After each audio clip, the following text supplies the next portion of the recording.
তো এমনিতে যেটা মেইন কনসার্ন ছিল আপনি যেটা বললেন যে, এই প্ল্যানটা করে তারপরে হচ্ছে সবাইকে ওই টাইমে আনা হইছে। এরকম একটা দরবারের কথা চিন্তা করে। তো সবকিছু এরকম যে দরবারে আসা, এরকম অনেক অফিসারের কথাই শুনেছি যাদের হচ্ছে রিটায়ারমেন্টের আসলে ৬-৭ মাস আগে তাদের নিজেদের এসে নিয়ে যাওয়া হয়, বাট নিয়ে যাওয়া হচ্ছে না। এরকম হয়তো অনেক কিছু ম্যাচ করে পার্টিকুলার কিছু অফিসার্স যাদেরকে আসলে অ্যাসাসিনেট করার প্ল্যান ছিল। তো এরকম কোনো কিছু কি আগেই মানে এই কাহিনীটা হওয়ার আগে কখনো মাথায় এসেছে যে এরকম কোনো প্ল্যান হচ্ছে বা কিছু এরকম মানে সবকিছু ওভারঅল মানে এরকম কি মাথায় কখনো চিন্তা হয়েছে যে স্পেসিফিক এক্সাম্পল যদি দিই, কর্নেল নজরুল হক, ওনার হচ্ছে ১ মাস বাকি ছিল রিটায়ারমেন্টের অ্যান্ড উনি তখন আ বিডিআরে ছিলেন। সো ১ মাস বাকি থাকা অবস্থায় আসলে আর্মিতে ফেরত যাওয়ার কথা ছিল আরো কয়েক মাস আগে। বাট নেয়া হয় নাই। এরকম অনেকের ক্ষেত্রেই ঘটেছে। সো এই ঘটনাগুলো যখন ঘটছিল, তখন কি এই ব্যাপারটা কারো মাথায় কাজ করে নাই যে it was very abnormal and a something maybe is fishy? আচ্ছা, থ্যাংক ইউ ভেরি মাচ। আমি যেটা আমার দীর্ঘদিন বিডিআরে চাকরি করার অভিজ্ঞতা এবং ঢাকার মতন জায়গায় আমি ২৪ রাইফেল ব্যাটালিয়নেরও সিও ছিলাম। আমার কাছে মনে হয়েছে যে ২ বছর পরে যে কোনোভাবেই হোক একটা ইলেকশন তো হয়েছে। ইলেকশনের পর একটা নতুন সরকার এসছে। সেই সরকার এখন দেশ গঠন করবে, দেশকে রিবিল্ড করবে। এই দিকেই সবার ফোকাস ছিল। আর যারা প্রায় চাকরির শেষ পর্যায়ে তাদের কেন পোস্টিং হচ্ছিল না, সেই পার্টিকুলার সময়টা এমনই ছিল সরকার তখনও তাদের পাওয়ারকে কনসলিডেট করেনি। তারা হয়তো ভাবছিল ঠিক আছে আজকালের মধ্যে চলে আসবে। এর মধ্যে এত বছর তারা বিডিআরে থাকলো। কর্নেল মুজিব অপারেশন ডালভাতের মতন একটা গুরুত্বপূর্ণ he was the main coordinator. General Shakil প্রায় ৪.৫ বছর বিডিআরে ছিলেন। দীর্ঘদিন মানে আমি মনে করি other than this episode he was one of the most successful generals who commanded BDR very nicely. তো এত কিছুর পরে মানে হঠাৎ করে রাইফেল সপ্তাহ উদযাপন। এই আইডিয়াটা কার মাথা থেকে এসছে আমি ঠিক জানি না। মানে একটা সরকার গঠন হলো, সরকারটা তখনও ভালোমতে তার সরকারকেই ঠিক মতন করেনি। কারণ শেখ হাসিনা কিন্তু প্রায় ৭ বছর পরে ক্ষমতায় এসছে। স ৭ বছর, হ্যাঁ, ৭ বছর পরে ক্ষমতায় এসছে। ইয়েস। তো ৭ বছর পরে। তো ন্যাচারালি একটা ছিল যে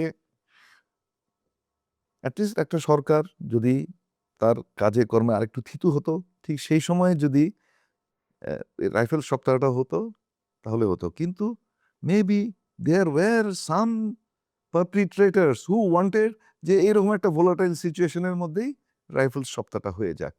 হ্যাঁ? সো এখন কর্নেল মুজিবের মতন লোকও মনে করলো আচ্ছা ঠিক আছে আমার তো আর ১ মাস চাকরি আছে। So let me also be a proud member of this rifles সপ্তাহ। So they made it very festive. এত ফেস্টিভ যে পিলখানায় চারপাশে এত কালারফুল পরিবেশ, বসন্ত মানে এখন তো বসন্তের সময়। সে সময় বসন্ত পিলখানার বসন্তের পরিবেশটাই হচ্ছে যেন একটা স্বর্গীয় একটা পরিবেশ। সো এভরিবডি থট যে একটা সুন্দর পরিবেশে একটা রাইফেলস সপ্তাহ হবে, তারপরে যার, যার মতো হবে। অনেকের নতুন পোস্টিং হয়েছে, অনেকে নতুন মানে বদলি চলে যাচ্ছে।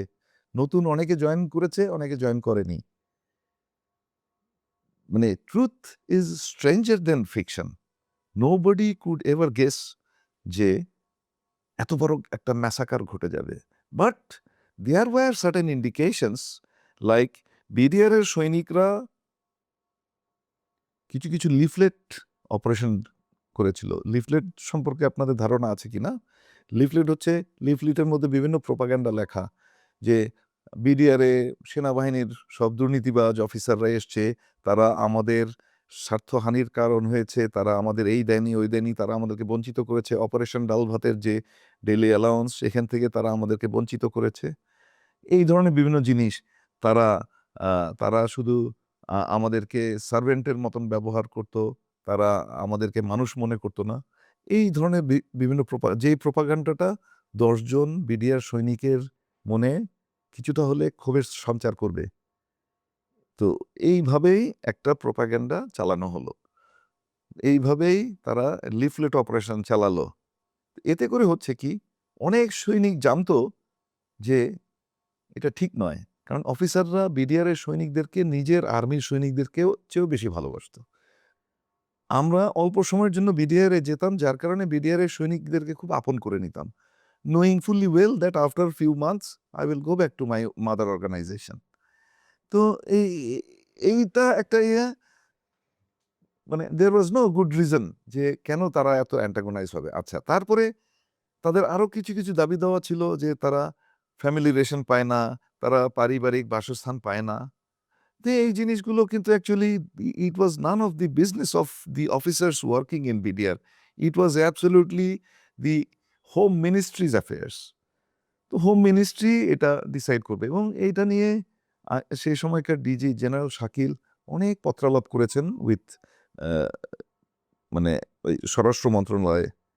এটা হয়নি, এটা সরকারের একটা বাজেটের বিষয় আছে, একটা আর্থিক সংশ্লেষের বিষয় আছে। এটা কিন্তু হুট করে এত বড় সিদ্ধান্ত নেওয়া যায় না। তো কিন্তু যেহেতু যেহেতু লিফলেট অপারেশন এইসব সব ছিল, so the BDR soldiers they tended to believe it. আচ্ছা, tended to believe it and তাদের মাঝে একটা অসন্তোষ ছড়িয়ে গেল। দেখেন আরেকটা জিনিস যে ওই যে 24 তারিখে প্রাইম মিনিস্টার আসলো, সেদিন প্যারেড হলো, general Shakil was with the prime minister, colonel Mujib he was the parade commander. তো সবকিছু ঠিকঠাক মতন হয়ে গেল।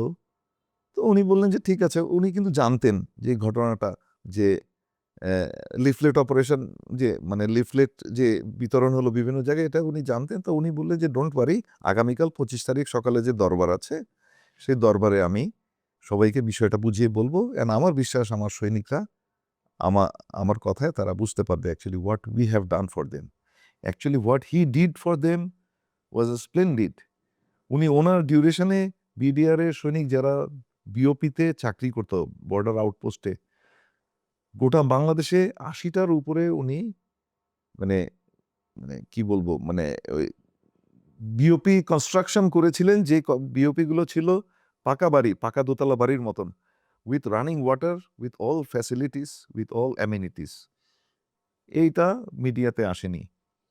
বিডিআরের সৈনিকদের ওই যে রেশন বা অন্যান্য জিনিসের বিষয়ে উনি একাধিকবার পত্রালাপ করেছেন, যেটা কোনো মিডিয়াতে আসেনি।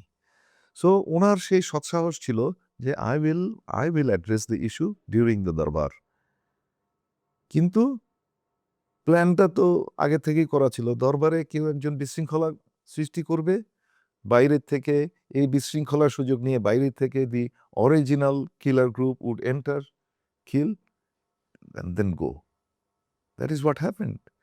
বিডিআর কমিশনের রিপোর্টে এই পুরো জিনিসগুলো উঠে এসছে, এবং বাইরের একটা গ্রুপ যে এসছিল এবং তারা যে তাদের initial killing, especially killing the top notches of BDR, তাদেরকে মারার পরে they just quickly exited that place, এবং যাওয়ার আগে সবাইকে বলে গেছে তোরা যদি এখন বাদবাকি অফিসারকে হ্যান্ড ডাউন না করিস তাহলে সবাই কিন্তু সাক্ষী দিয়ে তোদের মৃত্যুদণ্ড দেবে, something like that. So the rest of the killings were done mostly by the BDR soldiers, কিন্তু তারা কিছুটা আতঙ্কের মধ্যে পড়ে, কিছুটা ভয়ের মধ্যে। এর বাইরে আরেকটা জিনিস ছিল, শুধু ভয় আর আতঙ্ক নয়, তাদেরকে টোপ দেওয়া হয় যে একটা করে মারবি 4 লাখ টাকা করে পাবি, একটা মাথার দাম 4 লাখ টাকা। এটা আমি কেন বললাম? I was inside the quarter guard, I heard BDR soldiers talk, I just overheard from inside the cell যে এরকম ঘটনা, যে তোর একটা করে মাথা নিবি 4 লাখ টাকা করে পাবি। সো বিডিআরের সোলজাররা সেই সময় খুব মানে খুব নিম্ন আর্থিক অবস্থা থেকে আসতো। আর ধরেন বর্ডারের সিস্টেমটাই এমন ছিল, বিডিআরের সিস্টেমটাই এমন, একটা বিডিআরের সৈনিক সামহাও কোনো না কোনোভাবে এই এই বিওপি টিওপি থেকে তাদের কিছুটা ইনকাম হতো আর কি, চোরাচালান বা অন্য যে কোনোভাবে। সো এখন তারা দেখলো যে তাদের 4 লাখ টাকা আসছে, খারাপ কি? আর গত তো 1.5-2 বছর ধরে তারা ঢাকায় অপারেশন ডাল ভাতে ব্যস্ত, তাদের বর্ডারের ইনকাম বন্ধ। So they thought okay let it be. And এই লোভ, কারণ এটা আমি জানতে পেরেছিলাম, আমি যখন কোয়ার্টার গার্ডে বন্দি তখন আমাকে বিভিন্ন জনের কথা আই ওভারহার্ড। তো জিনিসটা হচ্ছে এই যে ওরা লোভে পড়ে এবং কিছুটা আতঙ্কগ্রস্ত হয়ে তারপরে তারা ইয়ে করে। এর মধ্যে দেখেন কত উস্কানি। তাদের এখন একটা কোয়েশ্চেন, স্বাভাবিক কোয়েশ্চেন, তারা একা একা এভাবে কিভাবে সংগঠিত হলো? যে কোনো দলের সংগঠিত হওয়ার পিছনে কোনো নেতৃত্ব দরকার হয়। বিডিআর এর নেতৃত্বে কারা ছিল? সেনাবাহিনীর অফিসাররা। ইট ওয়াজ অ্যাবসার্ড যে কোনো সেনাবাহিনীর অফিসার ওই ইয়ে করবে। হ্যাঁ, পরবর্তীতে প্রমাণিত কিছু কিছু সেনাবাহিনীর অফিসার অনেক কিছুই জানতো। তারা জেনেও ওদেরকে, যারা কিলার গ্রুপ বা যারা মূল প্ল্যানার গ্রুপ, তাদের সাথে যোগাযোগ রক্ষা করেছে। কিন্তু কিলিং এর ব্যাপারে যে তারা যে প্রত্যক্ষভাবে আদেশ দিয়েছে, "এই ওকে মার, আই ডোন্ট থিংক সো।" তার মানে তারা এমন কোনো লিডারশিপের সাথে তাদের যোগাযোগ হয়েছিল, যেই লিডারশিপ তাদেরকে ট্রেন করেছে, ইউনাইট করেছে। সেইটাই ছিল হলো ফজলে নূর তাপস, মির্জা আজম, জাহাঙ্গীর কবির নানক, সাহারা খাতুন, তারপরে তোরাওয়ালি, আরো অন্যান্য যারা। তোরাওয়ালির নাম নিশ্চয়ই আপনারা জানেন, যে সে বিডিআর এর একজন এক্স জেসিও। সো এদের সাথে সিরিজ অফ মিটিং করার অলরেডি ফাইন্ডিংস আছে, যেটা বিডিআর এর এই যে অপরাধ কমিশন তারা খুঁজে বের করেছে। তো ওরাই তারপরে বিভিন্নভাবে বিভিন্ন ইয়েতে, এবং এমনভাবে in the guise of going to the মসজিদ ফর প্রেয়ার, ফজলে নূর তাপস এবং অন্যান্য যারা পারপিট্রেটার্স, তারা একে একে বিডিআর এর যে ওই জেসিও এবং আদার র্যাঙ্কস যারা সিনিয়র, তাদেরকে এইভাবে বুঝাতো যে তোরা এই করবি ওই করবি। এর মধ্যে যে ভারতের একটা দল, যেটা যে মেইন কিলার গ্রুপ, এইটার ব্যাপারে হয়তো এরা জানতো না। সাধারণত এরকম বড় বড় প্ল্যানে হয় কি, মানে যারা মনে করুন মূল অপারেশন যারা চালাবে, তাদের ব্যাপারটা খুব সিক্রেট রাখা হয়, যাতে করে, because if they are exposed, the operation is exposed. So তাদেরটা সিক্রেট ছিল, হয়তো বিডিআর এর অনেক সৈনিক জানতো না। পরবর্তীতে ওরা যখন কিলিং শেষ করে গেল, তারপরে তারা বুঝলো যে ওকে, দে ওয়ার দ্যাট গ্রুপ। আচ্ছা, এখন আপনারা জিজ্ঞাসা করতে পারেন যে ওরা যে ভারতীয় বা ওরা যে অন্য দেশি, এটা কিভাবে? আমি ভারতীয় সরাসরি বলছি, because I had all the reasons to believe, এবং আমি সেটা, আমার লজিকের কথাগুলো আমি একটু পরে আসছি। ওরা যে ভারতীয় তার প্রমাণ হলো, they wanted revenge, and they knew it is very difficult for a Bangladeshi soldier or Bangladeshi officer to kill Bangladeshi. So they sent designated killer groups and just they opened fire. তারা হিন্দি কথা বলেছে, তাদের পোশাক, নতুন পোশাক ছিল, সোহেল তাজের ওখানে নতুন টেইলার অনেক এগুলো সব বেরিয়ে এসছে। And মানে বিডিআর এর নতুন পোশাক করে, এবং বোঝা যাচ্ছিল যে they were not BDR soldiers, they were in the guise of BDR soldiers, they were some different people speaking Hindi or some illegible language, যেটা বোঝা যাচ্ছিল না।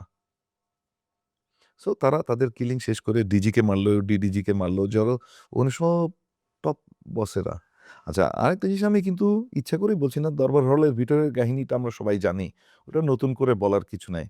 কিন্তু এইটা ছিল এখন এই যে কিলিংটা হয়ে গেল, তারা যার যার মতন চলে গেল, তারপরে অলমোস্ট 40 আওয়ার্স পুরো পিলখানাতে তারা লুটতরাজ করলো, সব কিছু করলো। অ্যামুনিশন, কোয়ার্টার গার্ডের যে অস্ত্রাগার, সেটা ভাঙলো। আমরা ম্যাগাজিন বলি, যেখানে ম্যাগাজিনে সব অ্যামুনিশন থাকে, সেই ম্যাগাজিনের তালা ভেঙে সব নিল। তারপর থেকে তারা যাচ্ছে তাই খিস্তি খেয়েও তাদের কথাবার্তা, তাদের আচরণে তখন আর বোঝার উপায় থাকলো না যে this soldiers are disciplined and trained soldiers. When a group of trained soldiers go unruly, they are worse than any uncivilized people. আমার কাছে মনে হয়েছে যে আমার সেই সময় আমার চাকরি তো 25 বছরের উপরে। I never thought যে কোনো প্রশিক্ষিত সৈনিক এ ধরনের হতে পারে।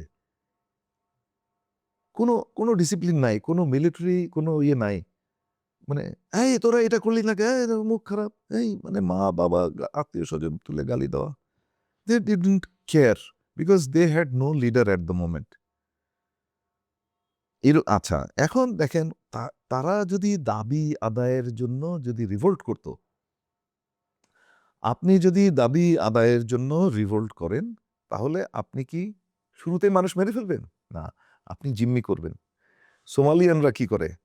দাবি আদায়ের জন্য যখন পাইরেটসরা মানুষকে জিম্মি করে, জিম্মি করার পরে ওই তার কনসার্ন গভর্নমেন্ট বা কনসার্ন এজেন্সির কাছে সংবাদ পাঠায় যে we want this much of ransom or else by so and so date if you don't give we will kill one.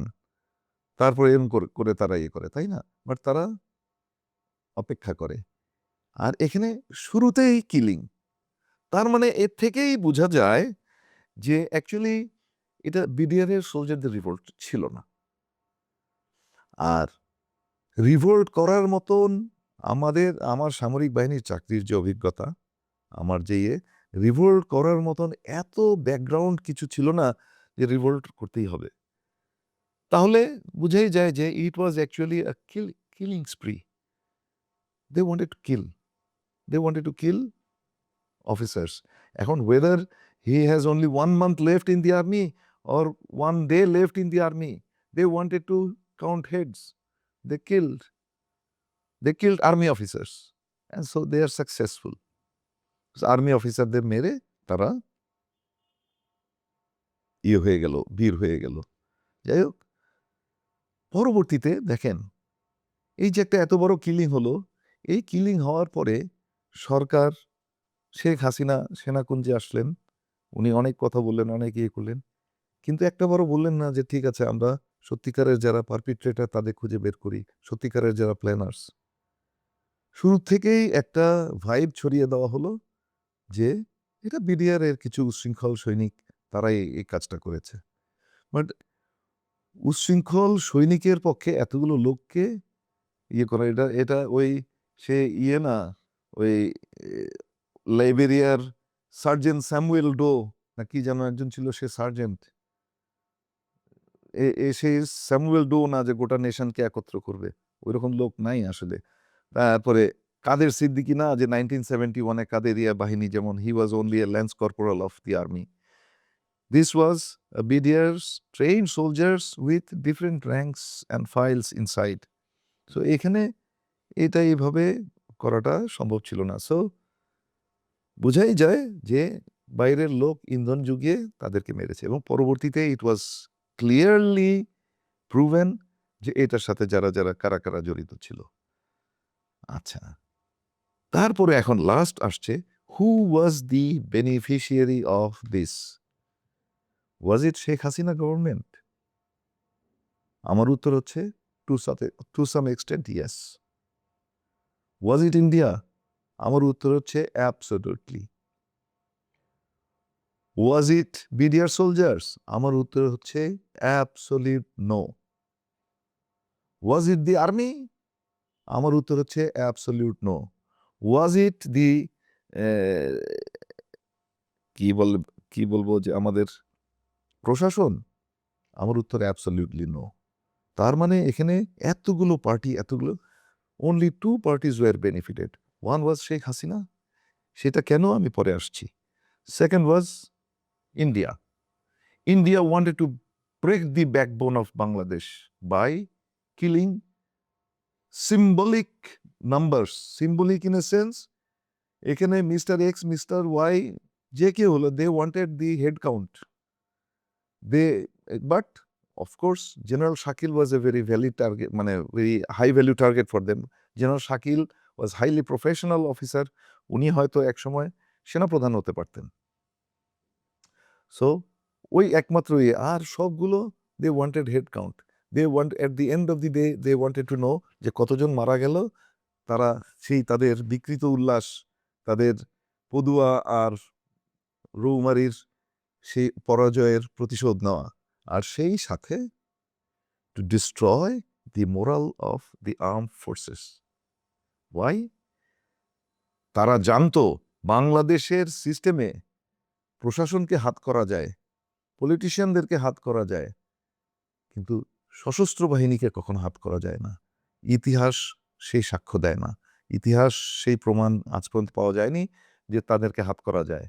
So That's why they try to paralyze the army, destroy the morale of the armed forces by killing military officers. What followed afterwards? আপনারা খেয়াল করবেন, সেই সময় এমন অবস্থা হয়ে গেল যে বাংলাদেশ আর্মির ভিতরে অবিশ্বাস। ৩ জন অফিসার একসঙ্গে দাঁড়িয়ে কথা বলে না, ভয় পায় যে পাছে এর মধ্যে থেকে কে কি গোয়েন্দাগিরি করে। পিলখানার ঘটনা নিয়ে কোনো কথা নাই, আমার ভাই মারা গেল, আমার ৫৭ জন ভাই, উই ক্যানট টক। হায়দার হোসেন একটা গান গাইলো, কত প্রদীপ শিখা জ্বালালে, আর কি একটা গান, ওমা এটা ইউটিউব থেকে গায়েব, আর সোশ্যাল মিডিয়া আমাদের টেলিভিশনে তো এটা গাওয়া নিষেধ হয়ে গেল। ওয়াই? আমার কথা হলো, এটা যদি সত্যিকারের বিডিআর বিদ্রোহ হতো, তাহলে তো সরকারই বলতো এইগুলা হোক, মানে একটা আবেদন তৈরি করা। বিকজ সরকার জানতো যে এই ঘটনাটা ঘটিয়েছে পার্শ্ববর্তী দেশ ভারত। সো এখন যত পারি মানুষের আবেগকে, মানুষের মানে মনের ক্ষোভকে যতখানি ধামাচাপা দেওয়া যায়, and exactly they did the same. এটা করার কারণে হোয়াট ফলোড আফটারওয়ার্ডস, এরপর আর্মির ভিতরে আবার কিছু কিছু ইয়ে করা হলো, ভুয়া কিছু অভ্যুত্থানের নাটক করা হলো, আপনাদের মনে আছে কিনা? ভুয়া কিছু জঙ্গি নাটক করা হলো যে আর্মির অফিসাররা জঙ্গি হয়ে যাচ্ছে, মেজর জিয়া কেস, অমুক কেস, ফজলে নূর তাপসকে হত্যা প্রচেষ্টার একটা ভুয়া একটা ইয়ে ছড়ায় দেওয়া হলো। সো সমস্ত কিছু মিলিয়ে উদ্দেশ্য ছিল যে look, your 57 officers have been killed, now you don't try to raise your head, you will be hammered down. So এই একটা ইয়েতে আর্মিকে এরকম বিভিন্ন ধরনের প্রপাগান্ডা, বিভিন্ন ইয়ে দ্বারা, বিভিন্ন স্টেজড ঘটনা দ্বারা আর্মির মোরালকে আরো ইয়ে করা হলো, এবং আর্মি পুরা চুপ হয়ে গেল। এর মধ্যে থেকে স্বার্থান্বেষী কিছু থাকে। এই সশস্ত্র বাহিনীর ভিতরে কিছু লোভী অফিসার ছিল, এই সশস্ত্র বাহিনীর ভিতরে কিছু লোক এটাকে একটা সুযোগ হিসেবে নিল, এবং শেখ হাসিনার গভর্নমেন্ট চাইলো যে এইরকম লোককেই তো আমার দরকার, যারা অর্থের লোভে, যারা প্রমোশনের লোভে, they can do whatever they want. So ঠিক ওই ধরনের লোকজন প্রমোশন পাওয়া শুরু করলো, তারেক সিদ্দিকী এইসব লোককেই পিক আপ করলো। আমাদের মতন অফিসার যারা দেশপ্রেমিক, যারা মৃত্যুর আগে পর্যন্ত আর্মির কোনো স্বার্থহানি হবে এটা আমরা কখনো চাইনি, আমরা সাইড লাইন হয়ে গেলাম। সো ওই অফিসারগুলো যাদের ওভারঅল ক্যারিয়ার প্রোফাইল রীতিমতো হাস্যকর, they they were picked up for promotion to higher ranks. এতে করে হলো আস্তে আস্তে আর্মির প্রফেশনালিজম নষ্ট হলো। তাছাড়া সশস্ত্র বাহিনীকে বিভিন্ন ধরনের ব্যবসা বাণিজ্য, ব্রিজ কনস্ট্রাকশন, রোড কনস্ট্রাকশন, অমুক তমুক এত কিছু প্রজেক্ট দিয়ে দেওয়া হলো যে আর্মি, র্যাবিট দেওয়া হলো, আর্মি বিগেন টোটালি গ্রিডি। আর্মির প্রমোশনগুলো তখন আর সেনা প্রধানের কন্ট্রোলে থাকলো না। ওই পলিটিশিয়ানস, ওই ফজলে নূর তাপস যদি ফোন করে বলে আজিজ ভাই আমার অমুককে প্রমোশন দিয়ে দিবেন, আজিজ ভাই গেভ, বিকজ আজিজ ভাই নিউ যে he needs to stay in the chair by blessing of all those people. This is how the arm forces মানে cohesion, professionalism was totally destroyed. বুঝতে পেরেছেন? সো এতে করে লাভ হলো কার? লাভ হলো government in power and our প্রতিবেশী দেশ। প্রতিবেশীর লাভের আরেকটু উদাহরণ বলি। ওরা জানতো যে সবচেয়ে শক্তিশালী প্রতিষ্ঠান হচ্ছে সশস্ত্র বাহিনী, এদের মোরাল ডাউন মানে এখন আমি যা খুশি তাই, শেখ হাসিনা ক্ষমতা লোভী, শেখ হাসিনাকে পাওয়ারে রাখা গেলে আমি যা চাইবো তাই দিবে, আর্মি কোনো প্রতিবাদ করবে না। সো ও বলল কি যে আর্মির যে ভালো ভালো কিছু নেশন বিল্ডিং কাজ ছিল ওগুলো থেকে আর্মিকে সরিয়ে দেওয়া হলো। লাইক আমরা আগে আশ্রয়ন প্রকল্প করতাম, আমরা আগে ভিজিএফ ডিউটি করতাম বন্যার সময় বা ইয়ে সময় ভালনারেবল গ্রুপ ফিডিং, আমরা বিভিন্ন উপজেলা বা ইলেকশনে আর্মির লোকজন গিয়ে আইন শৃঙ্খলা মানে এগুলো সব আইন শৃঙ্খলা পরিস্থিতি নিয়ন্ত্রণ করতো। কিন্তু স্লোলি অ্যান্ড গ্র্যাজুয়ালি এই ধরনের মানুষের কাছাকাছি যাওয়ার বিভিন্ন কর্মকাণ্ড থেকে সশস্ত্র বাহিনীকে সরিয়ে দেওয়া হলো। মানে উল্টো, মানে বিপরীতে এই রাস্তা বানানো, ব্রিজ বানানো, অমুক টমুক এইসবে আর্ম ফোর্সেসকে এঙ্গেজ করে পয়সার লোভ ধরিয়ে দেওয়া হলো। সো যখনই একটা একটা ট্রেন্ড সশস্ত্র বাহিনী যখন ব্যবসায় জড়িয়ে যায় তখন সেই সশস্ত্র বাহিনীর প্রফেশনালিজম বলতে কিছু থাকে না। আমরা যখন বাংলাদেশ সেনাবাহিনীতে কমিশন পাই, আমি 2400 টাকা বেতন পেতাম। I never thought of having মানি। আমার আমার কখনোই মনে হয়নি যে আমার টাকার দরকার। আমার মনে হচ্ছে I am an officer, I M a soldier. My duty is to safeguard the sovereignty and integrity of this country. And this is how we were motivated, we were groomed, we were trained. তো আমরা টাকার পিছনে ছুটি নিই। আমাদের যখন ছুটি যেতাম ৩-৪ মাস পরে, ওই আমাদের সুবেদার মেজর সাহেবের কাছ থেকে টাকা ধার নিয়ে যেতাম। ছুটি থেকে আসার পরে ২ মাস ৩ মাসে ওই টাকা শোধ করতাম। এটা আমাদের অধিনায়করাও জানতেন যে ওই অফিসার ছুটিতে গেছে মানে he will have to borrow some money from the Subedar major. আমরা এইভাবে করতাম। বাট আমাদের pride was never diminished. We were proud soldiers. সেই প্রাউড সোলজার্সদের প্রাইড জাস্ট ডিমিনিশ হয়ে যায় পিলখানার ঘটনার পরে। আমি পিলখানার ঘটনার পরে আমি হিল ট্র্যাপসে একটা ইউনিটের কমান্ডিং অফিসার হই। টু মাই আটার surprise one day I saw যে আমার কোয়ার্টার মাস্টার ছিল ক্যাপ্টেন, সে আমাদের যে আরপি এনসিও বলা হয়, রেজিমেন্টাল পুলিশ এনসিও, তাকে কি একটা বিষয়ে বকা দিয়েছিল। That RPNCO directly called the DGFI contingent, detachment commander at Khagrachari. সেই ডিটাচমেন্ট কমান্ডার খাগড়াছড়ি আমাকে ফোন করে বলে যে স্যার, আপনার কোয়ার্টার মাস্টার আরপি হাবিলদারের সাথে, আরপি সার্জেন্টের সাথে এরকম আচরণ করেছে। Then I said, has it gone to you? Yes sir, because soldiers মোরালের ব্যাপার, আপনি জানেন না দেশের পরিস্থিতি কেমন। As you are going to, BDR has already been destroyed, now you are going to destroy the army. একজন কোয়ার্টার মাস্টার তার RP সার্জেন্টকে বকা দিবে, this is very normal in the army. And তুমি এটা নিয়ে আমাকে বলছো, মানে ওয়াই? দ্যাট মিনস তোমরা ওই একটা সার্জেন্ট যদি আমার বিরুদ্ধে বলে যে স্যার এই কাজ করছেন, you are going to believe. This is how you can't really ensure the cohesion of the army. I just told. ওই অফিসার আমি জানি পরবর্তী he made a big report against me. I did not care much about it. তো ওই officer নামটাও আমি জানি, কে দিয়ে আমি আর পুরা কিছু বলবো না। তো দ্যাট অফিসার, মানে আমি খুব সারপ্রাইজড, কারণ একজন soldier, he should be unflinchingly loyal to his officers.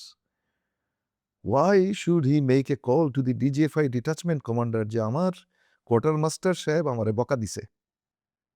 How dare soldier like that can report to the DGFI commander?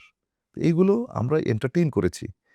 সেই সময় এটা এন্টারটেইন করার সুযোগ দেওয়া হয়েছে। এন্টারটেইন করার সুযোগ দিয়ে অ্যাকচুয়ালি অফিসারদের ক্ষমতাকে টোটালি নিঃশেষ করে দেওয়া হয়। অ্যান্ড এটাও সত্যি কথা, without officers power an army battalion is a powerless outfit. So মানে it's like a boat without rudder. So exactly that's what happened. এইভাবেই আমাদের সশস্ত্র বাহিনী, আমি জাস্ট একটা আমার চোখের সামনের উদাহরণ। And I was not promoted. Despite being a commanding officer in the hills, I was not promoted. আমার ৩ বার প্রমোশন বোর্ডে নামই উঠে নাই। General Tarek Siddiqui did not clear me. হ্যাঁ, এগুলো তো মানে because they knew that this officer could be a threat to the to the government someday, because he is outspoken, he may not obey silently any orders or instructions, any illegal orders, instructions given by the higher authority. So they put me aside. এরপরে যাই হোক, এরপরে আমার promotion হলো না, আমি বিভিন্ন জায়গায় কোনো রকমে গিয়ে সেনাবাহিনীর চাকরিটা শেষ করি। তো জিনিসটা হচ্ছে এই, so army was destroyed. Army destroy হওয়ার পরে whatever India demanded, Sheikh Hasina said go ahead. Bharat Bangladesh থেকে যা চাইলো শেখ হাসিনা তাই দিল, কিন্তু কোনো ডকুমেন্টারি নেই, সংসদে আলোচনা নাই, কোনো মিডিয়াতে আলোচনা নাই। আমি ভারতকে একটা রেল করিডোর দিয়ে দিব আর আমার দেশের মানুষ জানবে না, হাউ ক্যান ইট বি? আমি ভারতকে মিরেশ্বরে একটা 700 একর জমি দিয়ে দিব for their so called EPZ, আমার দেশের মানুষের কোনো কনসেন্ট নিব না। It was only possible because Sheikh Hasina knew that So long as India is in her side, she can do whatever she wants. No, she doesn't have to answer to anybody. ইলেকশনগুলো সে ওইভাবেই পাতানো খেলার মতন করে। সো দিস ইজ হাউ এটার beneficiary, absolute beneficiary হলো ভারত। নাও 2024-এর ইলেকশনের পরেও দেখেন, 24-এর ইলেকশনের আগে কিন্তু একটা মোটামুটি একটা আন্দোলন দানা বেঁধে ওঠে। And that was the time USA was also no more interested to listen to what India narrated. But somehow তখন ইন্ডিয়া একটু ইউএসএকে একটু কঠোর ভাষায় বলল যে, লুক, বাংলাদেশে শেখ হাসিনা গভর্নমেন্টের থাকা প্রয়োজন for the very safety and security of India. Otherwise, the Seven Sisters will, the safety security of Seven Sisters will be destabilized. So এমনভাবে বলল যে বাধ্য হয়ে আমেরিকাও ওখান থেকে ফিরে আসলো। ফ্রি ফেয়ার ইলেকশনের যে একটা ইয়ে ছিল, Donald Lu was trying, Peter D Haas was trying, সেটাও আলটিমেটলি হলো না। So ultimately America had to back off. 24-এর ইলেকশন হলো, শেখ হাসিনা এগেইন থট, আরে এইবার তো, আগে তো রাতের ভোট ছিল, এবার হচ্ছে আমি দামি। সো সামহাউ এই সো কল্ড গাদ্দার নির্বাচন কমিশনের দ্বারা সব কিছু দিয়ে এতে করে একটা চমৎকার ভাবে গেজেট পাবলিশ হয়ে গেল, সরকার গঠন হলো। কিন্তু তার ভাগ্যে এমনই একটা দুর্ভাগ্য ছিল যে on a very trifling matter the people flared up. People flared up because মানুষের মনে ক্ষোভ ছিল, আপনারা জানেন, মানুষের মনে হতাশা ছিল, মানুষ একটা গণতন্ত্রহীনতার ইনসিকিউরিটিতে ভুগছিল, যার কারণে এই ছাত্র আন্দোলনটা বেগবান হলো এবং যা ঘটার ঘটলো। এত লোক মারা গেল, অনেক ছেলেপেলে মারা গেল, পলিটিক্যাল লিডার মারা গেল, রিক্সাওয়ালা মারা গেল, শ্রমিক মারা গেল, ছাত্র মারা গেল, সবাই মারা গেল। তার বিনিময়ে আমরা দেশকে একটা রাহুত থেকে মুক্ত করতে পারলাম। কিন্তু এই যে এত কিছুর সাথে ওয়াই আই লিঙ্ক বিডিআরের পিলখানার ঘটনাটা না ঘটলে 2009 থেকে শুরু করে 2024 পর্যন্ত এত কিছু ঘটতো না। তত্ত্বাবধায়ক সরকার ব্যবস্থাটা বাতিল হতো না, সশস্ত্র বাহিনীর অবস্থা এত খারাপ হতো না, হ্যাঁ, দেশ থেকে এত টাকা পাচার হতো না, হ্যাঁ, তারপরে এই যে খালেদা জিয়ার মতন একজন বয়স্ক বৃদ্ধা মহিলাকে অনর্থক 10 বছর জেল খাটতে হতো না, মিথ্যা কিছু কিছু মামলায় এতগুলো লোকের মৃত্যুদণ্ড হতো না। সব কিছু সম্ভব হয়েছে যে পিলখানার ঘটনার সাকসেসফুল এন্ডিং বা কভার আপের কারণে। This is all I had to say. If you have any other question. আমি আপনার পার্সোনাল এক্সপেরিয়েন্সে যাওয়ার আগে 2টা ফলো আপ কোয়েশ্চেন করতে চাই এখান থেকে। ফার্স্টলি, এত বড় একটা ম্যাসাকার করিমে, অ্যান্ড এটার প্ল্যানিং বেশ অনেকদিন ধরে হচ্ছে। আপনি যেটা বললেন যে তাপস পিলখানার যে মসজিদ, সেখানে রেগুলার জুমার নামাজ পড়ছিল, সেখানে মিটিং করছিল, অ্যান্ড এই প্ল্যানিংটা সরকারের ভেতরে হচ্ছিল। And Awami League government came in পাওয়ার মাত্র 3 মাস আগে এই ঘটনা। 3 মাসও না, হ্যাঁ, না না 3 মাসও না, আমি বলি ডিসেম্বর 28 বা 29 তারিখে ইলেকশন হয়েছে, আর 2 মাসও হয়নি, মানে সরকার গঠন করার পরে 1.5 মাস প্রায়। সো এই যে একটা কনস্পিরেসি হচ্ছে এতদিন ধরে, এই পুরা ঘটনাটায় বাংলাদেশের মানে মিলিটারির ভেতর ডেফিনেটলি অনেক ট্রেটর ছিল, অনেক প্রো আওয়ামী লোকজন ছিল, প্রো ইন্ডিয়া লোকজন ছিল। বাট মিলিটারিতে তো মোটা দাগে দেশপ্রেমিক ছিলেন, বাংলাদেশপন্থী বলেই পরিচিত ছিল। সো এই পুরা ঘটনাটা এরকম ম্যাসিভ ইন্টেলিজেন্স ফেইলারটা কেমনে সম্ভব হলো?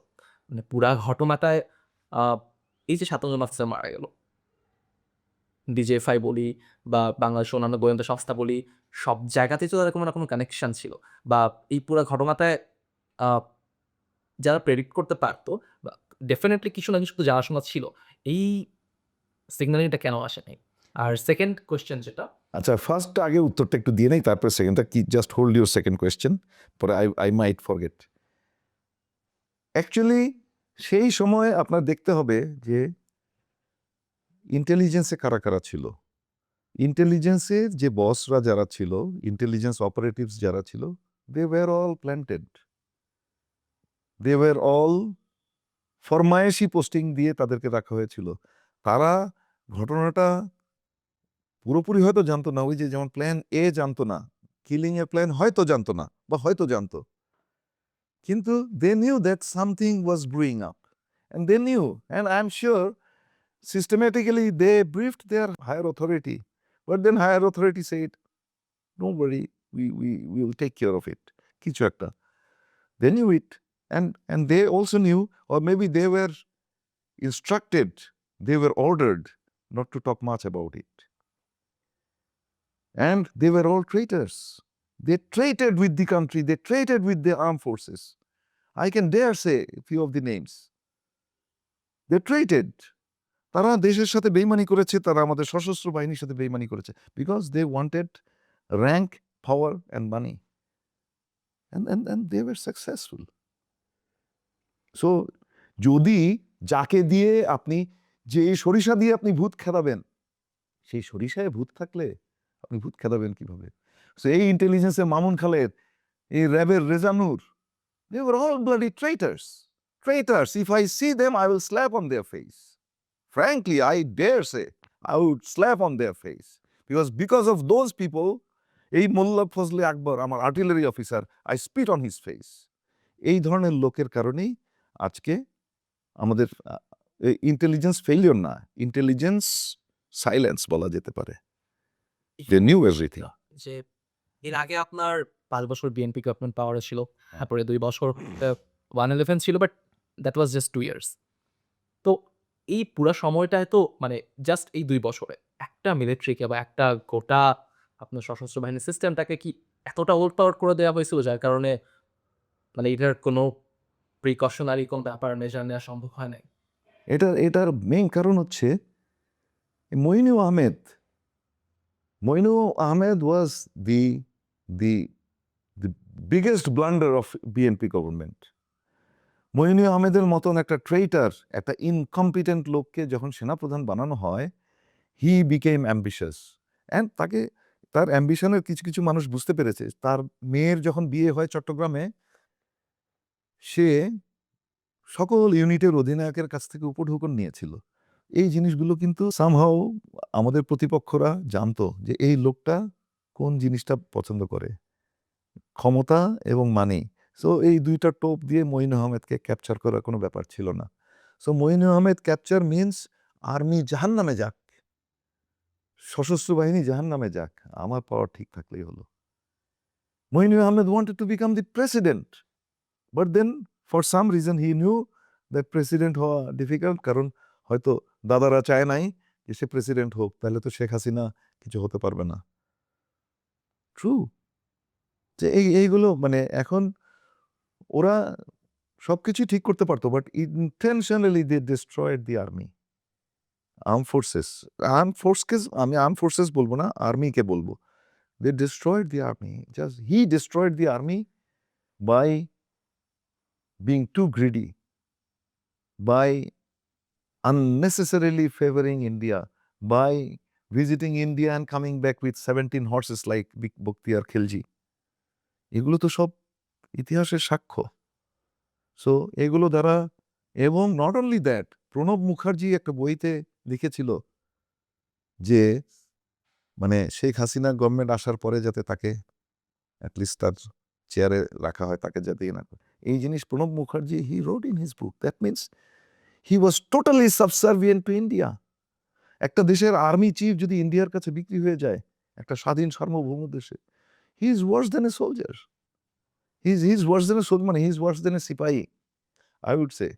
He is another big traitor. He is another big Mir Zafar. তো এই পরবর্তীতে আমাদের এরকম মীর জাফরির একটা ট্রেন্ড শুরু হয়ে যায়।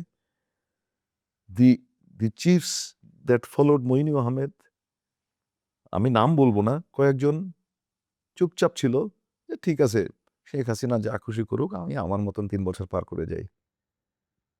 এইভাবে আরেকজন একটু চেষ্টা করেছিল মোটামুটি আর্মির ট্রেনিং এবং ইয়ের ক্ষেত্রে, but he was also given a wrong তকমা, এখনো দেওয়া হচ্ছে তাকে। বাট আমার দেখা মতে he was one of the highly professional generals I have ever seen. আমি নামটা আর বলছি না এখানে। এরপরে ওনার পরে যে আসলো সে একটা কোর্সের সোর্ড হোল্ডার বটে, but he just spent his 3 years time with his own comfort and he did not make any effort to change the army's overall training and other অন্য কোনো স্টেটাস চেঞ্জের কোনো চেষ্টা করেননি। আর লাস্টলি যেটা শফিউদ্দিন আর যে আসলো Aziz Shafiuddin, they were the worst creatures of history. এই যে আমি বলে দিলাম আজকে, আমি জানি এটা পাবলিকলি আসলে অনেক ধরনের department, but I don't care. Why should eye care? I have one life to live. I have lived over more than 60 years. Now, if for telling the truth, আমার কিছু হয়, okay, let the nation know for this thing I have been put in problem. So I don't care. আমি of camera একটা question করতে চাচ্ছি। Camera তো চলছে already, হ্যাঁ। Yeah. So it is about General, I think Belal Manshiratao, হ্যাঁ। Anisul Haq সাহেবের ভাই। And in 2016 it was widely speculated যে আর্মিতে একটা কুয়ের চান্স ছিল, and এই কারণে হচ্ছে আনিসুল হক was actually murdered or something like that. এইটা আসলে এটা আনসাবস্টেন্সিয়েটেড একটা রিপোর্ট, বাট একেবারে বলো, কারণ Anisul Haq was a different man. উনি কিন্তু, হ্যাঁ, আবার অনেকে কথিত আছে যে Anisul Haq was very rich man. He had গার্মেন্টসের অনেক ইয়ে ছিল, ওনার ওয়াইফ বিজিএমই এর সভাপতি ছিলেন, হাজার হাজার কোটি টাকার মালিক genuinely, and they were from a very well to do family. Anisul Haq really wanted to do something good for the country, good for Dhaka city. And কথিত আছে, আমি ঠিক জানি না, হয়তো জাস্টিস সিনহার সাথে তার এমন কোনো একটা বিষয় নিয়ে আলোচনা বা কোনো কিছু which was leaked out.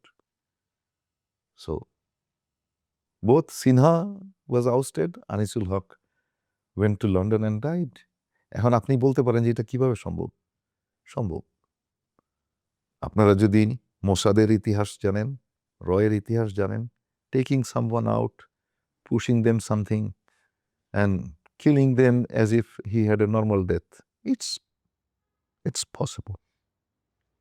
About the death count, হ্যাঁ। শাহজাহান অফিসার মারা গেলেন, আপনি বলছিলেন যে এটা ওদের উদ্দেশ্য ছিল জাস্ট নাম্বারটা যত বেশি সম্ভব অফিসারকে খুন করা যায়।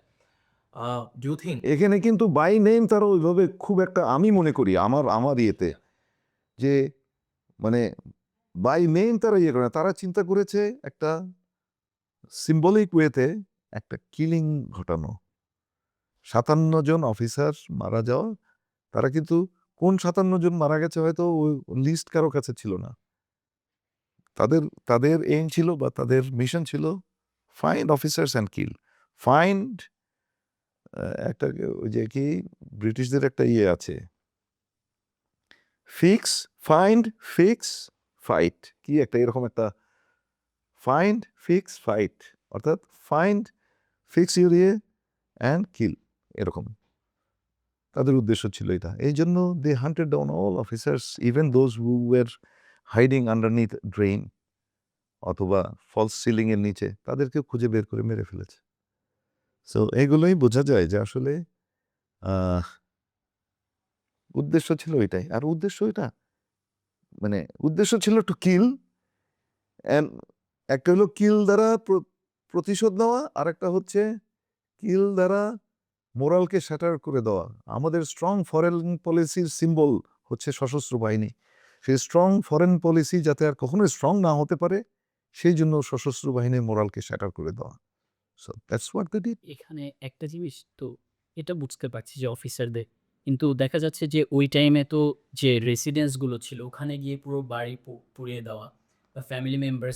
আমার গাড়ি এবং motorcycle, I had a Vespa motorcycle and I had a car, Toyota Starlet, দুটোই তারা আগুন জ্বালিয়ে দেয়। আমার বাসা, দে র্যানস্যাক্ট, দে প্লান্ডার্ড, দে টুক অ্যাওয়ে এভরিথিং, কোনো কিছু বাকি ছিল না। থেকে এসেছিল যে একদম এরা আমি মনে করি দে ওয়ার বিডিআর সোলজার্স। তখন এই ঘটনাটা ঘটে, দেখেন মেইন কিলিং ঘটে সামটাইম বিটুইন 9:30 to 10:30 এরকম কোনো একটা সময়। আমার বাসায় বিডিআর এর সোলজাররা আসে, আমার পাশে ছিল ডিজির বাসা, তারা এরকম অ্যারাউন্ড 11 o'clock তারা আসে, এসে ডিজির ওয়াইফকে তারা নৃশংসভাবে হত্যা করে, সাথে আর অন্যান্য অফিসার ছিল, তার ওয়াইফ ছিল। আমার বাসায় তারা যে কোনোভাবে, আই ওয়াজ ভেরি ভেরি যে আমি বললাম যে আপনারা যা বলেন আমি মানতে রাজি আছি, but please don't shoot. They took me to the quarter guard along with my family. আমার মা ছিলেন, আমার প্যারালিসিস মা ছিলেন, তাকে সহ আমাকে নিয়ে যায় এবং নিতে নিয়ে আমাকে তারা প্রচণ্ড আঘাত করে। আমি ঠিক এইভাবে আমার মাথা ইয়ে করে রাখি যাতে করে অ্যাটলিস্ট মাথার মধ্যে রাইফেলের বাট না লাগে। এটা করতে গিয়ে তারপরে আমার দেখেন এখানে এখনো I still carry one spot, যে আমার এখানে রাইফেলের বাট লেগে কেটে যায়, পরবর্তীতে সেলাই করা হয় 2 দিন পরে। এখন সেলাইয়ের দাগও আছে, পিঠেও অনেক দাগ আছে। তো এগুলো আসলে ওদের উদ্দেশ্য, luckily I was in a civilian cloth, I was not in quarter guard, Darbar hall. এইটা কারণটা আমি এতবার বলেছি আর বলতে চাই না। ওই ঘটনার 4 মাস আগে আমি ইউএন মিশনে চলে যাই। তো ইউএন মিশনে চলে গেলে যেহেতু আমার বাচ্চারা রাইফেলসে পড়তো আর আমার ছেলে সেন্ট জোসেফে পড়তো, সো আমি ডিজিকে বলে আমার একটা পুরনো লো কস্ট বাসায় আমার ফ্যামিলি রাখার ব্যবস্থা করি ফর 6 মান্থস। এখন 6 মান্থসের 2 মাস আমি দেশে থাকতে থাকতেই শেষ হয়ে যায়, কারণ আমি যে ওই বিদেশে আমি ইউএন মিশনে যাই, ওটার বিভিন্ন আউট প্রসেসিং করতে 2 মাস পার হয়ে যায়। পরবর্তীতে 4 মাস পরে আমি ফেরত আসি to shift my family outside somewhere, যাতে করে আমার ছেলে মেয়ে, আমার মেয়ে রাইফেলসের নূর মোহাম্মদের ইংলিশ মিডিয়ামে পড়তো আর ছেলে সেন্ট জোসেফে পড়তো। সো জিগাতলায় আমার ভাইয়ের বাসা, আই থট যে ওখানে আমি বাসা ভাড়া নিয়ে ইয়ে রাখবো। So I was actually on leave from my mission, UN mission. So আমি সিভিলিয়ান ক্লোথসে ছিলাম, হয়তো that is the reason that they just did not shoot me directly. But later on যখন আমি কোয়ার্টার গার্ডে বন্দি, যখন কিছু কিছু আমার পুরনো সৈনিক জানতে পারলো যে আমি এখানে, they made numerous attempts to take me out and kill. তারা আমাকে অনেকবার চেষ্টা করেছে বের করে নিয়ে মেরে ফেলবে। তো লাকিলি ওই কোয়ার্টার গার্ডের অনেক মোটা তালা থাকে তো সেলের ভিতরে। One soldier who knew me, he was my soldier 4 months ago. I used to play badminton with my soldiers. ওই ছেলেটা somehow ওই তালার চাবি মেরে নিয়ে এক জায়গায় চলে যায়। So even if they intended, they could not open the door. So the initial wrath, যখন একটা মানুষের জিঘাংসাটা একটা সময় স্তিমিত হয়, যেই সময়টা আমাকে বের করার তারা চেষ্টা করেছিল, আমাকে যদি বের করতো I would have been dead. But পরবর্তীতে আস্তে আস্তে তাদেরও রাগ স্তিমিত হয়। মানে তখন ওই যে annihilation was in a slow pace. So আহ, এবার আমি ওই দিনের স্পেসিফিক সময়ে কিছু ব্যাপার জানতে চাই, নট দ্য ঘটনা অ্যাকচুয়ালি। কারণ ঘটনাটা আপনি যেটা বলেন অনেকবারই হয়তো বলেছেন বা গহামহ বারবার চলে আসবে। আমি আসলে জানতে চাচ্ছি ওই সময় মেন্টাল কন্ডিশনটা, লাইক আপনি ছুটিতে ছিলেন, সিভিল ড্রেসে ছিলেন, নিজের ফ্যামিলির সাথে বাসায় ছিলেন, সো অবভিয়াসলি দরবারে পার্টিসিপেট করেন নাই, প্রবাবলি ব্রেকফাস্ট করছিলেন বা ঘুম থেকে উঠে breakfast শেষ করে I was sipping a cup of coffee and browsing the TV channel. So আপনি জানলেন যে গোলাগুলি হচ্ছে, গোলাগুলি এটা হচ্ছে দেন ওই সময় আপনার মেন্টাল মানে চিন্তা ভাবনাটা কি ছিল? তারপরে ওই সময় আপনি আপনার ফ্যামিলিকে প্রোটেক্ট করার জন্য কি মেজার্স নিয়েছিলেন? বা তারপরে যখন আপনার বাসায় অ্যাটাক করা হতো, ওই সময়টায় কিভাবে সেই অ্যাটাকটাকে প্রিভেন্ট করা বা নিজেকে প্রোটেক্ট করার ব্যাপারটা, দেন যখন আপনি বন্দি থাকলেন, সেই সময়ে আপনার ফ্যামিলির অবস্থা, তাদের সাথে কনভারসেশন বা যখন হচ্ছে আপনি আবার মুক্তি পেলেন, ওই পুরা সময়ের যে মানে আপনার চিন্তা ভাবনা যে যেমন আপনি এখন যেটা বলছেন যে আ অমুক দেশ ইনভলভ ছিল বা অমুক পার্টি ইনভলভ ছিল, তখন তো ডেফিনিটলি আপনার এই চিন্তাগুলো মাথায় আসার কথা। এগুলো পরবর্তীতে আমি অ্যাসেস করেছি, আমি রিসার্চ করে বের করেছি। স্পেসিফিক সময়ের আপনার চিন্তা ভাবনাগুলো এবং ওই ঘটনাগুলোর সাথে আপনার যে এখন যে কানেক্ট করার ব্যাপারটা, ওইটা একটু শুনতে চাই। আচ্ছা, থ্যাংক ইউ। আমি যখনই দেখলাম এরকম গোলাগুলি হচ্ছে, তা গোলাগুলি দেখেন আগে একটা কথা বলেছি যে truth is stranger then fiction. যখন আমি দেখলাম যে এরকম গোলাগুলি, আমার ধারণা ছিল কি যে বিডিআরের টাট্টু শো হয়, ওখানে গোলাগুলি বিভিন্ন ফলস মানে ওই যে ব্ল্যাঙ্ক অ্যামুনিশন দিয়ে ফায়ার টায়ার হয়। আই থট মেবি টাট্টু শোর প্র্যাকটিস হচ্ছে, কারণ আগের দিন প্রাইম মিনিস্টার প্যারেড রিভিউ করে চলে গেছেন, পরের দিন রাত্রেবেলা টাট্টু শো হওয়ার কথা। I thought it is a dress rehearsal of that. But তারপরে দেখলাম গোলাগুলির শব্দ বাড়তে বাড়তে এদিকে আসছে। And আমি out of curiosity, I called the signal room of 24 Rifle Battalion. My previous unit. সেই প্রিভিয়াস ইউনিটের সিগন্যালম্যান আমাকে বলল যে, স্যার, কতিপয় বিডিআরের কতিপয় বিপথগামী সৈনিক দরবার হলে বিশৃঙ্খলা সৃষ্টি করছে। তো দেন আই গট প্যানিকড, যে তার মানে এই গোলাগুলি তো এটা ইয়ে না। এরপরে আমি সুবেদার মেজরকে ফোন দিলাম, গোফরান মল্লিককে। গোফরান মল্লিক আমাকে বলে যে, স্যার, আপনি চুপচাপ বাসায় থাকেন, বাসা থেকে বাইরে হবেন না। আমি আমি কি করব? আমার বাসাটা ছিল পুরনো ডিজি ভবনের, দরজাটা বিশাল, সে ব্রিটিশ আমলের। ওখানে প্ল্যাঙ্ক দিয়ে আমার চেয়ার, টেবিল, সোফা সবকিছু দিয়ে দরজাটাকে আমি লক করে রাখি। এদিক দিয়ে আমার মেয়ে, she was only 3 years old, she was convulsive, মানে এরকম আতঙ্কে তার হঠাৎ করে টেম্পারেচার বেড়ে যায়। সে এরকম কাঁপুনি দিয়ে তার জ্বর শুরু হয়ে গেল। আই উইল নেভার ফরগেট যে একটা বাচ্চা, একটা জলজান্ত সুস্থ বাচ্চা, হঠাৎ করে তার 103-4 জ্বর। এর মধ্যে আমার মা প্যারালাইসিস পেশেন্ট, হুইল চেয়ারে। কি করব? মাকে হুইল চেয়ারে বসায়, সবাইকে আমি ড্রয়িং রুমটা হলো ইয়েতে, আর ওই পাশে সাইডের রুম। এদিক দিয়ে তখন গোলাগুলি হচ্ছে, গাড়িতে আগুন, বাস্ট হচ্ছে, ওই গ্যাস সিলিন্ডার বাস্ট হচ্ছে, মানে কি একটা অবস্থা। আমার গাড়ি টাড়ি চোখের সামনে পুড়তে দেখলাম। I thought at least let me আমার ধারণা ছিল হয়তো কেউ আসবে না আমার বাসায়।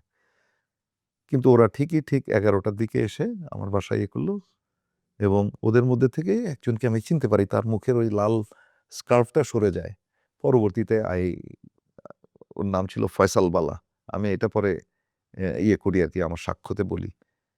তো তারা প্রচণ্ড ধাক্কি করে যখন দরজা খুলছে না, দরজার একটা যে প্ল্যাঙ্ক পাটাতন, ওইটা রাইফেলের বাট দিয়ে ভেঙে ফেলে, অ্যান্ড অস্ত্র করে they made a blank fire. কারণ পরে আমি কোনো গুলির কোনো চিহ্ন পাইনি। পরে আমি 2-3 দিন পরে যখন আবার যাই আমার মালামাল আনার জন্য, I was looking for the bullet holes, but there was no bullet hole. তো আমি দেখলাম যে এই অবস্থায় আমি নিজে তো আর বলতে পারবো না, এই তোমরা কেন এই করছো। I was absolutely silent and absolute, মানে আমার পড়াশোনা, গোয়েন্দার এই বিভিন্ন জিম্মি, র্যানসম, এগুলো নিয়ে পড়াশোনা এবং মুভি টুভি দেখার কারণে I thought it's even better not to look at their eyes. So আমি এমনভাবে করলাম যে, দেখেন, আপনারা আমাকে যা বলার বলেন, যা করতে বলেন, I am ready to do, please don't shoot. তখন বললো যে আপনাদেরকে, সবার মোবাইল নিয়ে নিল। এটা হওয়ার পরে আমি দরজা খুলে দিয়ে তাদেরকে ভিতরে ঢুকতে দিলাম। তো মোবাইল নিয়ে নিল সবার, নিয়ে বলল যে সবাইকে কোয়ার্টার গার্ডে যেতে হবে।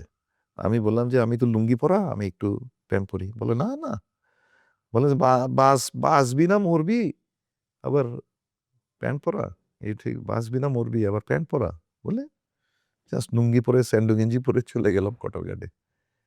So, আমার সাথে আমার মাকে, আমার বর্তমানে আমার গাড়ির ড্রাইভার যে, সে তখন আমার ব্যাটম্যান ছিল, সে আমার মায়ের হুইল চেয়ার ধরে কাঠের দোতলা থেকে নিচে নামিয়ে নিয়ে গেল। আমি, আমার ওয়াইফ, আমার মেয়ে, আমার ছেলে, আমার মা, আমার ড্রাইভার, আমার ব্যাটম্যান, সবাই মিলে আমরা কোয়ার্টার গার্ডে গেলাম। কোয়ার্টার গার্ডের কাছে একটা অর্কিড গার্ডেন আছে আর কি। ওখানে আসার পরে ওই পাশ থেকে আরেক দল সৈনিক একেবারে কিস্তি খেয়ে করতে এসে বলে, এই বেটা, আমার সিও ছিল আসিফ, মার ওরে। I thought maybe I am গন।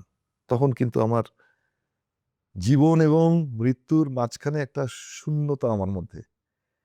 আমি হাঁটছি না, মার খাচ্ছি না, ব্যথা পাচ্ছি, I did not have any feel.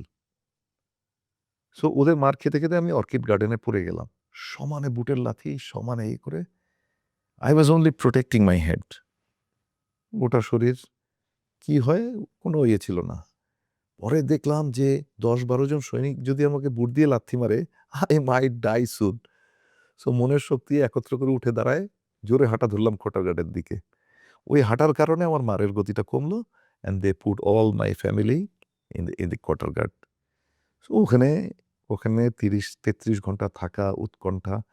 এক ভাবি ছিলেন, ভাবি ওয়াজ ইন ফ্যামিলি ওয়ে, ওনার ওখানে লেবার পেইন উঠলো ওইটুকু কোয়ার্টার গার্ডের সেলের ভিতরে।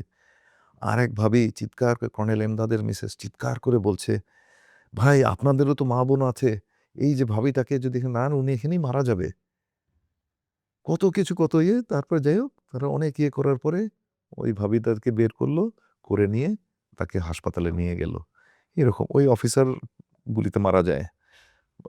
এই যে এই ধরনের আরো বিভিন্ন ধরনের কাহিনী ইয়ে করে 33 ঘন্টা, এই 33 hours, no toilet, no urinal, nothing, এইভাবেই থাকা।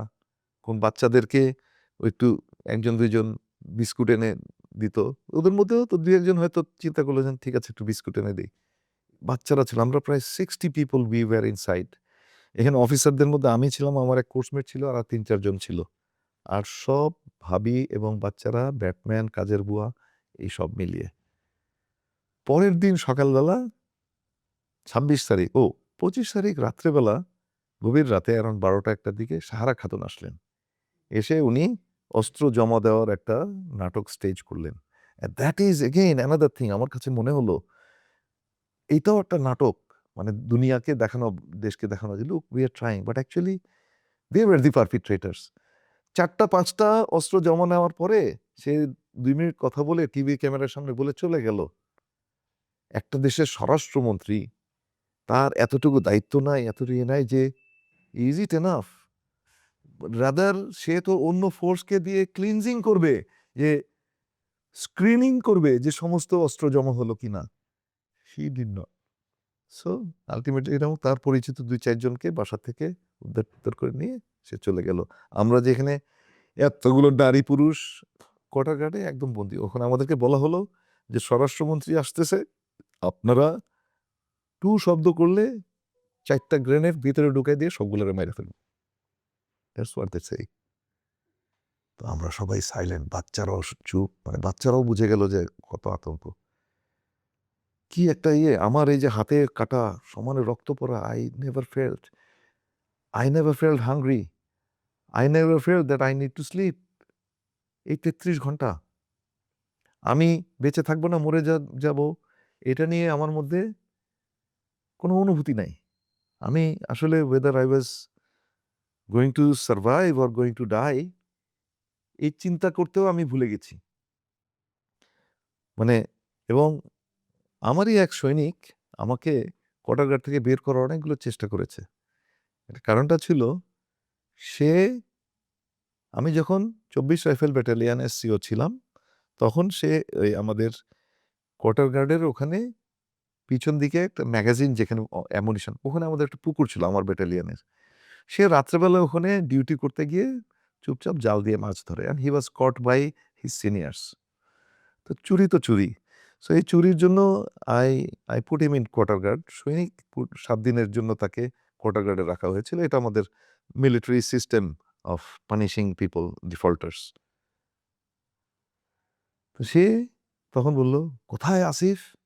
আমাকে এই কোয়ার্টার গার্ডের ভিতরে রাখছিল, আমার এই এসএমজির ভিতরে 30টা গুলি আছে, আমি ওর বুক ঝাঁঝরা করে দিব।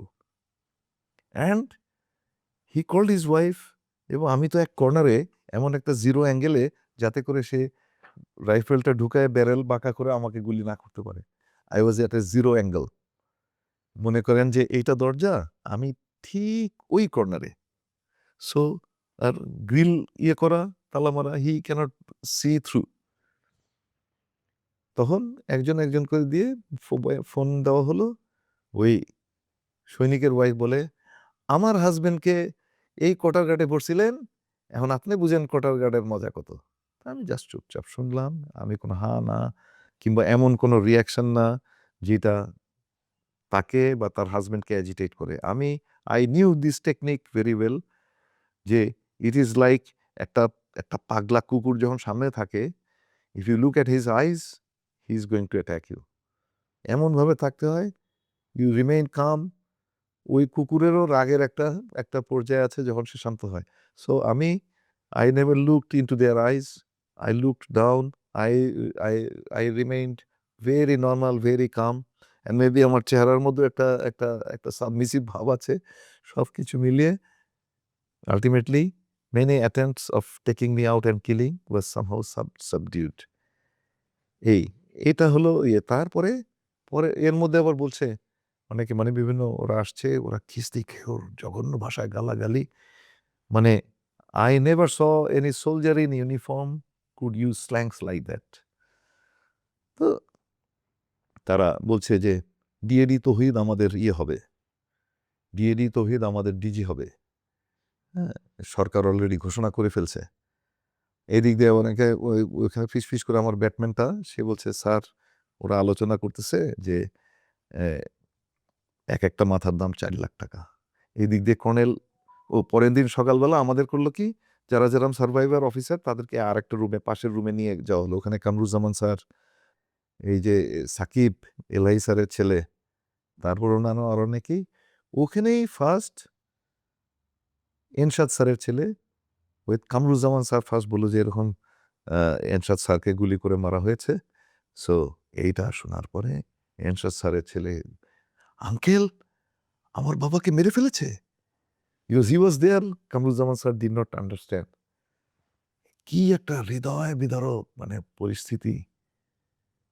এদিক দিয়ে মানে আমার মাকে তারা, আমার যেহেতু প্যারালাইসিস পেশেন্ট, মানে প্যারালাইসিস পেশেন্ট ডায়াপার পরানো, তাকে ওই যে তাদের কোয়ার্টার গার্ডের যে রেস্ট রুম, ওইটা রেস্ট মানে ওদের সৈনিকদের একটা রুম থাকে, চারপাই বেছানো থাকে, ওটার মধ্যে আমার মাকে শুয়ে রাখা হয় সারা রাত মশার কামড়ে। এটা পরবর্তীতে তার গায়ে অন্তত না হলে কয়েক হাজার মশার কামড়। আহা। তো যাই হোক, তো এইভাবে করে 26 তারিখ অ্যারাউন্ড 5টার দিকে বলল যে সরকার আমাদের সমস্ত দাবি দাওয়া মেনে নিয়েছে, সো আমরা আপনাদেরকে এখন মুক্তি দিব। তো আমাকে ফার্স্টে একা বের করে নিয়ে যেতে চায়। ও না, ফার্স্টে আমার পরিবারকে নিয়ে যাবে, বলে যে আপনি পরে যাবেন। আমার ওয়াইফ বলে না, গেলে সবাই একসঙ্গে যাব, না হলে কেউ যাব না। দেন আমাদেরকে কোয়ার্টার গার্ডে তুলে নিয়ে 4 নম্বর গেটের কাছে নিয়ে আসে। ওখান থেকে ডিজিএফআইয়ের একটা সাদা পোস্টারে করে আমাদেরকে মিরপুর ক্যান্টনমেন্টে নিয়ে আসে। সেখানে আমাদের প্রাথমিক কিছু চিকিৎসা, আমার এখানে সেলাই দেওয়া, অন্যান্য মেডিসিন টেডিসিন দেওয়া, খাওয়া দাওয়া। This is how the initial rescue and was over. পরে এর পরের দিন যখন বিভিন্ন অফিসারদের হলো, এই কি বলে জানাজা টানাজা, সেখানে দেখলাম যে পলিটিশিয়ানদেরকে অফিসাররা গালাগালি করছে, লাথি মারছে। এই যে ইনু মিনু এগুলা যারা ছিল, অফিসার্স লিটারালি কিকড দেম। হ্যাঁ, কারণ এরা তো সব তো আসলে পা চাটা ছিল। হ্যাঁ, তো অ্যাট দ্যাট মোমেন্ট মিলিটারির ভিতরে যারা ছিল তারা সবাই গেস করতে পেরেছে অথবা কনফার্ম হতে পেরেছিলেন যে এটা conspiracy was carried out by the government, right? Actually তখনও বোঝা যায়নি যে কনস্পিরেসিটা কোনো ইন্টারন্যাশনাল কনস্পিরেসি কিনা। তখনও পর্যন্ত অনেকেরই, আমার একটু সূক্ষ্ম মনে আমার একটু ধারণা ছিল যে ইট ক্যানট বি এ রিভোল্ট। এটা তো একটা হতে পারে না। মানে আমার শিক্ষা, আমার অভিজ্ঞতা আমার অ্যাসেসমেন্ট ছিল যে ওয়াই আর দে কিলিং? মানে তারা যদি দাবি আদায় করতে হবে, killing is the last resort. হ্যাঁ, তো এইসবই, কিন্তু আলটিমেটলি ওই ভাবিরা যখন জানতে পারলো মারামারি হচ্ছে, এই হচ্ছে, বাইরে থেকে কিছু আভাস পাওয়া যাচ্ছে, তখন we all goat panicked and we were thinking যে আমাদেরকে মেরে ফেলা হবে। ইভেন ওরা বাইরে থেকে হুমকি দিচ্ছে, আপনারা বেশি চিৎকার করবেন, গ্রেনেড থ্রো করব। আমি আবার কয়েকজনকে বললাম, যদি কেউ গ্রেনেড থ্রো করে, গ্রেনেড 4 সেকেন্ড টাইম, পট করে নিয়ে আমরা আবার বের করে দিব। এইরকম মনে মনে বলছি আর কি। কারণ আমি মরবো, আমার কোনো এতগুলো বাচ্চা, এতগুলো ভাবি। সো আই স্টিল রিমেম্বার যে এই জিনিসগুলো আমার মাথায় তখনও কাজ করছিল। এবং আমি কিন্তু অলদো আমি লিটারালি মনে হচ্ছিল যে মেঘের মধ্যে ভাসছি, but my sense was fully okay. I was thinking, আমার মনটা খুব ডিফেন্সিভ ছিল যে কি করলে আমি কিভাবে করব। হ্যাঁ, তো it is nothing but my training. আমার ট্রেনিং আমাকে এটা শিখিয়েছে যে in the event of such danger you have to remain calm and quiet. That's what I did. আপনার সেক্ষেত্রে আপনি যখন হচ্ছে এই পুরো ম্যাসাকারের টাইম লাইনটা শেষ হয়ে 27 ফেব্রুয়ারির পরে, দেন আপনি মিলিটারিতেই ছিলেন শেষ আমি যেহেতু ইউএন মিশন থেকে ছুটিতে এসেছিলাম, আমার ছুটি কয়েকটা দিন এক্সটেন্ড করাই, আমি মানসিকভাবে এত ট্রমাগ্রস্ত ছিলাম, আমার বাচ্চারা ট্রমাগ্রস্ত। সো আমার ছুটি আরও কয়েকদিন এক্সটেন্ড করে আমার শাশুড়ি বাসা মিরপুর পল্লবী, সেখানে কয়েকটা দিন থেকে I flew back to my mission area, সুদানে। সো আপনি রিটায়ার করেছেন কত সাল? আমি রিটায়ার করি 2016 সালের 15ই ফেব্রুয়ারি। অ্যাকচুয়ালি আমার মানে বাই এইজ আমার লেফটেন্যান্ট কর্নেল হিসেবে চাকরি শেষ হয়ে যায়। 1 বছর এলপিআর ছিল। 2017 15ই ফেব্রুয়ারি থেকে আমি I was out of the military strength. এই যে সময়টা ছিলেন আর কি মিলিটারিতে, মানে মাই কোয়েশ্চেন আপনারা তো আসলে সবাই তহকে জানতেনই যে পুরো ঘটনাটা আসলে কী ছিল। হয়তো বলা যেত না বা বলতে পারেন নাই। তো এইরকম একটা ম্যাসাকারের পরে মানে মিলিটারিতে আমি ধরলাম যে টপ ব্রাস যারা ছিল তারা সবাই they were corrupted, they were very much partisan.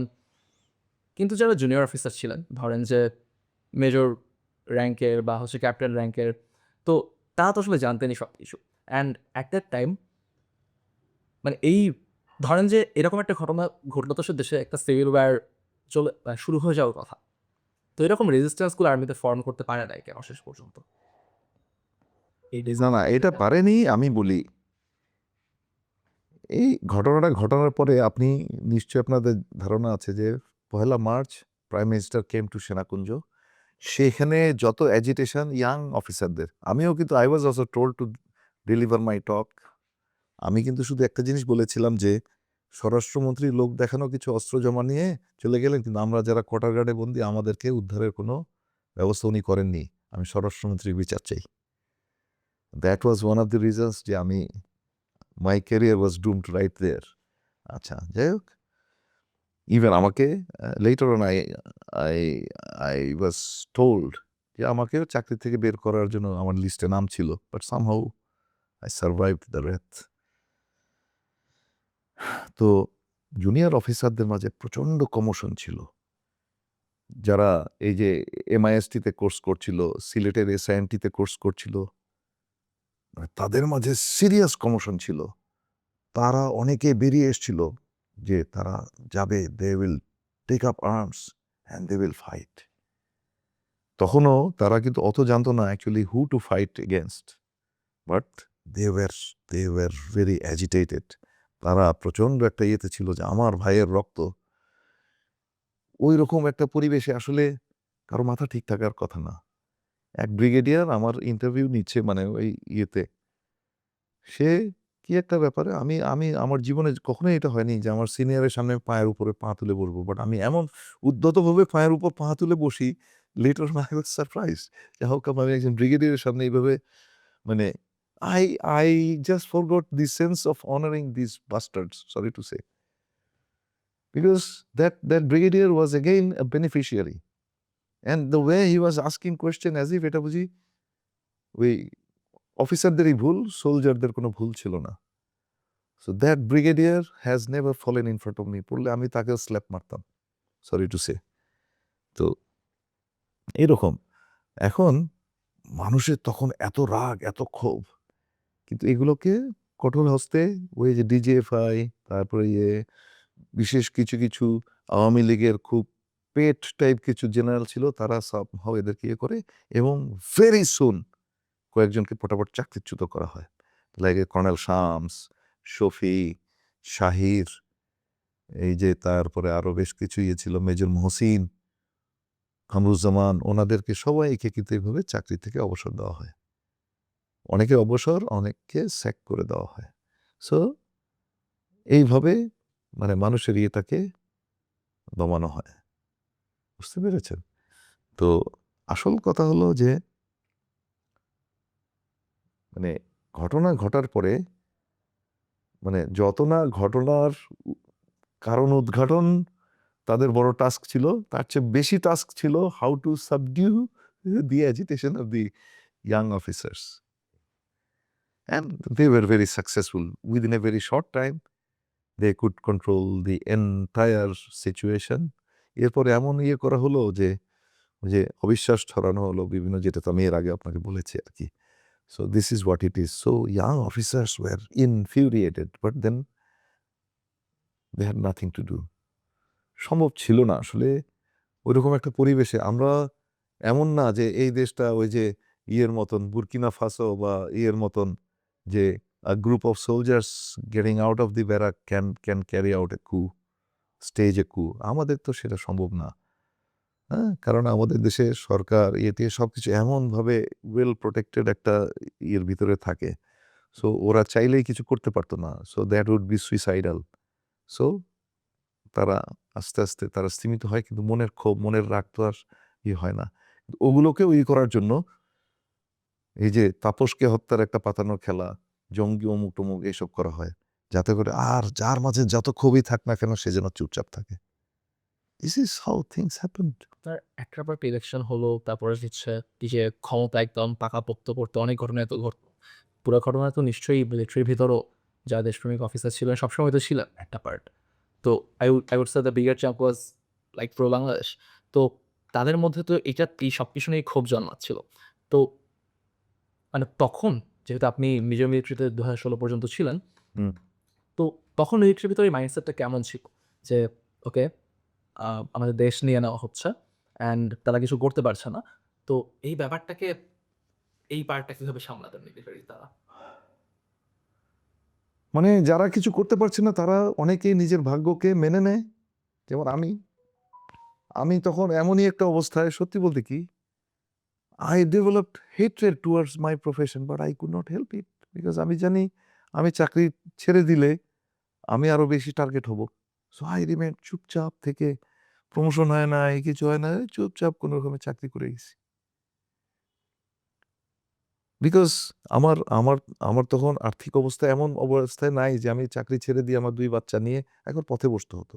আমার নিজের পরিবার এত বড়লোক ছিল না যে যারা আমাকে প্রোভাইড করতে পারত।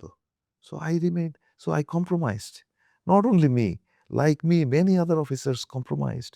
Compromised not their personality, not their integrity, not their compromised by only playing little silent and aloof, যাতে করে তাদের হঠাৎ করে কারো মানে প্রতিহিংসার মধ্যে পড়তে না হয়।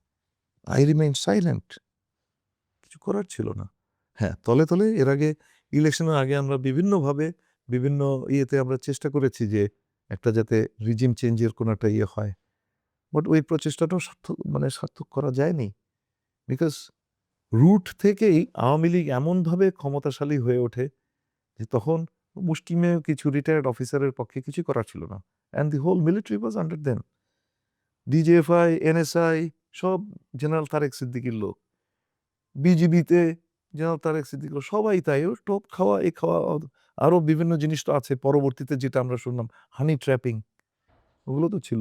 সো ওরা যত ধরনের সুযোগ সুবিধা এবং যত ধরনের এক্সপ্লয়টেশন সম্ভব সব কিছু দিয়ে দে capture the top brasses of the military. And once the top brasses are subservient to them, you have nothing to do. You cannot command your people. মানে command is vested in the hand of the top man. তাই না? So ultimately কিছুই করা যায়নি। একদম last একটা question করি বিচার নিয়ে। উম আপনি হচ্ছে একদম ফার্স্টে যখন ব্যাকগ্রাউন্ড দিচ্ছিলাম, বিএনপি গভর্নমেন্টের কথা বললেন, সে সময়ের তাদের অ্যান্টি এটিয়া স্ট্যান্সের কথা বললেন। তো এখন আপনার 5th আগস্টের পরে যখন ইন্টারিম গভর্নমেন্ট আসলো, তারা কমিশন গঠন করলো, বিচারের প্রচেষ্টা শুরু হলো। তো এখন শেষ হয় নাই, হয়তো হবে সামনে। ওভারঅল বিচার নিয়ে আপনাদের এক্সপেকটেশন কীরকম ছিল? কতটুকু ফুলফিল হয়েছে এবং কতটুকু হবে বলে আপনারা আশা করতেছেন? অ্যাকচুয়ালি কমিশন গঠন হওয়ার আগে পর্যন্ত আমার ধারণা ছিল এটা নিয়ে কিছুই হবে না। কিন্তু আমাদের মতন যারা সারভাইভার্স, সাকিবের মতন যারা পিতৃহারা, এরা যখন বিভিন্নভাবে সংবাদ সম্মেলন বিভিন্ন এগুলো, তখন সরকার কিছুটা বাধ্য হয়ে একটা কমিশন গঠন করলেন জেনারেল ফজলুকে দিয়ে।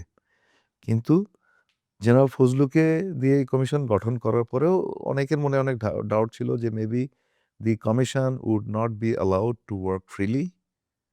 But this is general Fazlu who without really carrying any threat or anything, he did his job wonderfully. His findings, আমি ওনাকে 2.5 ঘন্টা ধরে আপনাদের সাথে যেভাবে বলছি, 2.5 ঘন্টা ধরে আমি আমার সাক্ষ্য, আনকাট ভিডিও সাক্ষ্য দিয়ে এসেছি। সেখানে এরকম অনেক, আজকে যেসব বললাম এরকম অনেক কিছু ছিল।